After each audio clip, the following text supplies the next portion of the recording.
Assalomu alaykum hurmatli kuzatuvchilar. Mana Kogon Kalinskidan keladigan yo'lda Buxoro shahriga ketadigan yo'lda 7-8 soat oldin o'tganimda mana shu bechora jonzotimiz mana shu yo'l bo'yida turgan edi.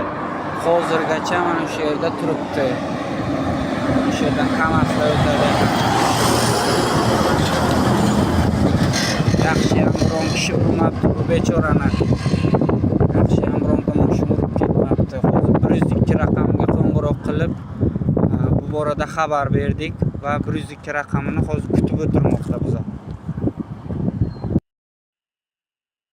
Assalomu alaykum hurmatli kuzatuvchilar. Kechqurun soat 3:30 da mana shu yerda mana shu jonzotimiz mashina urib mana shu yerda turgan edi. Kechqurun 102 ga telefon qilib ichki ishlar xodimlari bilan mana shu yerda bog'lab qo'ygan edik. Mana ko'rayotganingizdek bu jonzotning tili yo'qki biror narsa desa. Mana 10 soatdan ziyod mana shu quyoshning ostida ana shu yerda o'tiribdi.